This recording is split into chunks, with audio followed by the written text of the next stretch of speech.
우리가 기본적으로 마케팅의 역사가 어떻게 되는지 알아가지고 우리가 세일즈 하고 있는 거잖아요. 결국은 세일즈. 판매가 옛날에는 마케팅이라는 얘기를 안 했고 그냥 판매라고 했었어요. 왜 그러냐면은 1920년도에서 한 40년도, 60년도만 해도 물건을 그냥 생산만 하면은 물건이 없다 보니까 생산하면은 판매가 되던 시절이었어요. 근데 60년도 되니까 생산한 물건에다가 기능을 덧붙여. 예를 들면은 옛날엔 비누만 있으면 됐어요. 비누 있으면은 이걸로 막 빨래를 다 하고 그랬어. 근데 여기에 무슨 세제 붙이면서 기능을 추가해요. 그래서 어떤 시절이 오냐면 한 1960년도 되면은 기능을 설명하는 시절이 와요. 이 기능이 너무 좋기 때문에 요거를 사시면은 빨래가 하얗게 됩니다. 뭐 아직도 선전하고 있죠. 하얗게 빨래가 되게 하얗게 깨끗해집니다. 막 이런 거 있잖아요. 페브리즈 같은 거 보면은 좋은 향기가 납니다. 이게 뭐냐면은 푸시 마케팅이라고 그러죠. 미는 거예요. 미는 거. 밀당할 때 미는 거. 우리가 이제 밀당 얘기를 많이 하는데 무슨 말이냐면은 이거 사세요. 이거가 좋기 때문에 이걸 사세요. 그러니까 상품 설명만 하면은 판매가 되던 시절이 있었어요. 근데 이 시절을 지나가지고 80년대 정도 되니까 어떻게 됐냐? 제품이 너무 많아. 동일군의 제품이 너무 많아지다 보니까 이제는 무슨 생각을 하게 되냐면은 사람 한 명에 대해서 사람 중심으로 이제 생각을 하게 된 게 1980년대부터 그렇게 돼요. 아, 이 사람이 어떤 제품을 왜 고를까라는 생각을 하게 돼요. 이제 고객 중심이 된 게 이제 1980년대부터 마케팅이 이렇게 바뀌어요. 고객 중심으로. 그리고 나서 이제는 현재는 어떻게 됐냐면은 요 사람과 둘러싼 환경과 이런 걸 종합적으로 판단을 하려고 분석을 해요. 그래서 옛날만 해도 봐봐요. 이제 세 가지를 볼게요. 첫 번째, 설명만 주구장창 막 했어가지고 팔 수가 있는 시절이 있었고, 두 번째, 이제 이 사람을 분석해가지고 니즈를 파악하는 시절이 왔었고, 세 번째, 지금은 데이터라고 그래요. 데이터를 분석하는 거. 이제는 사람의 동선을 아예 파악을 해서 이 데이터화 시키고 이 사람은 왜 이런 거를 살 수밖에 없을까라고 이제 분석을 하는 거예요. 그래서 요새는 마케팅이 뭐냐면은 요새 걸로 얘기할게요. 이 역사를 얘기해 드렸으니까 요새는 마케팅이 결국은 데이터 분석이에요. 데이터 분석. 요새는 기본적으로 이 사람, 이 고객을 우리가 지금 가망 노트를 쓰고 있죠. 가망 노트에다가 막 분석을 해. 분석을 해가지고 이 사람은 동선이 이렇게 되고 돈이 이 정도 있고 이 사람의 취향은 이렇고 이 사람의 부동산 관련해서는 요거 있고 해가지고 이 사람은 과거에 누구랑 비슷하다, 어떤 손님과 비슷하다라고 해가지고 분석을 하게 돼요. 결국은 뭐냐면은 이 사람으로 통밥을 때린다고요. 한국말로 통밥을 때려야 돼. 그래서 계약을 잘 쓰시는 분들 있잖아요. 이게 엄청 과학적으로 데이터라고 했지만 한국말로는 통밥이에요. 통밥이 잘 나오시는 분들이 통밥이 뭐냐면은 대충 이 사람은 비슷한데?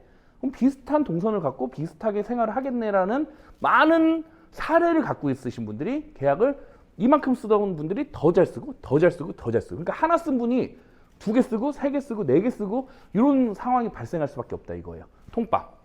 그 얘기를 좀 드리려고 했고, 요거 한번 단톡방에다가 제가 공유를 해드렸는데 정리를 해드렸어요. 여기 저희 TM에서는 이 마케팅을 어떻게 적용을 해야 될까. 이제 일단 마케팅이라는 게 장황하게 얘기를 많이 했는데 딱 그 밑에 결론만 딱 말씀드릴게요.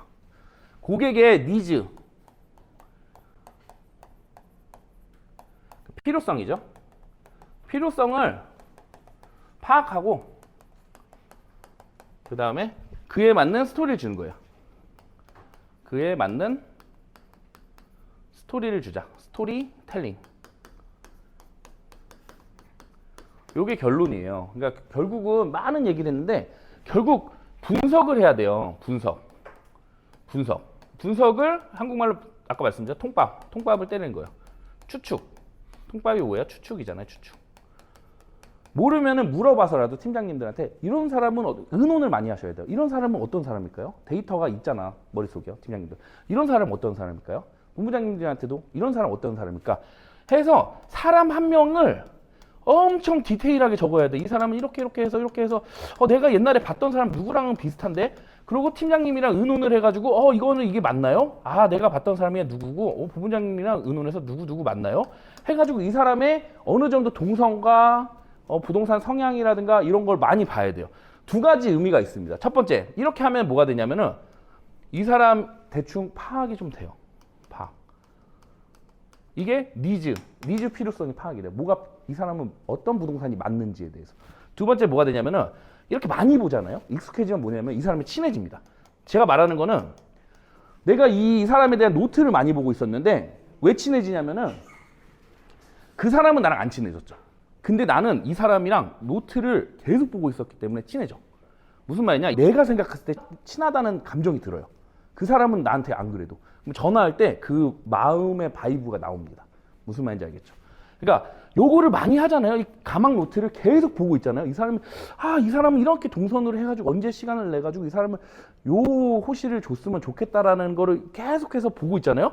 그럼 마음속으로 친해지고 그 말투가 나와요. 무슨 말인지 아시겠죠? 그래서 많이 보셔야 돼요. 그리고 니즈를 파악해가지고 두 개 중에 하나만 주면 됩니다. 두 가지예요. 고객은 이게 가성비라고 할게요. 그거를 3억짜리 호시를 가성비. 근데 여기에서 프리미엄 제일 좋은 호시를 원하는 분들이 있어요. 가격은 좀 나가도 상관없어. 하지만 제일 좋은 거를 원하는 분들이 있어요. 요거를 잡아내야지 큰 돈 벌어요. 알겠죠? 그래서 이 전략을 왜 짜냐? 니즈를 분석을 왜 하냐? 이 사람이 가성비를 원하는 사람일까? 아니면은 제일 좋은 걸 원하는 사람일까? 요거를 파악하려고.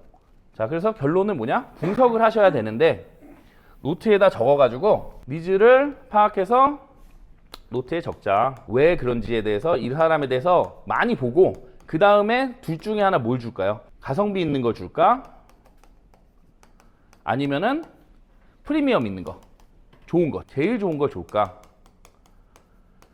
그 다음에 방향이 잡혔어요. 그러면 이거에 대해서 그거에 맞는 스토리텔링이 필요해요. 근데 스토리텔링은 두 가지가 있습니다. 연구해야 되는 스토리는 두 개가 있어요. 방금 말했던 호실에 대한 스토리텔링이 있고, 그리고 다른 사람, 계약한 다른 사람의 스토리텔링이 필요해요. 몇 개씩 얘기해드렸잖아요. 부부가 있는데 와가지고 사장님이 성수동 생계학공장에서 돈을 많이 왕창 벌었어. 거의 100억 벌었어요. 100억 벌었어. 자기 사업 수단보다도 더 많이 벌었어. 그래서 이거는 법인만 하는 건 줄 알았는데 전화 받고 와가지고 괜찮네 해가지고 8억 5천을 사고 가셨어요. 왜? 민간 분양으로 풀리지가 않았기 때문에 그동안에는 구로도 그렇고 영등포도 그렇고. 근데 이제 풀려가지고 원래는 3억짜리 4억짜리인가 하나만 하려고 했는데 플러스 4억 5천짜리 더 해가지고 두 칸 하고 가셨어요. 요런 스토리를 또 얘기를 해줘야 돼요. 결론은 니즈를 파악해가지고 그에 맞는 스토리를 주자. 호실 상황은 호실 상황대로, 그리고 계약하신 고객님들에 대한 얘기를 꼭 해주자.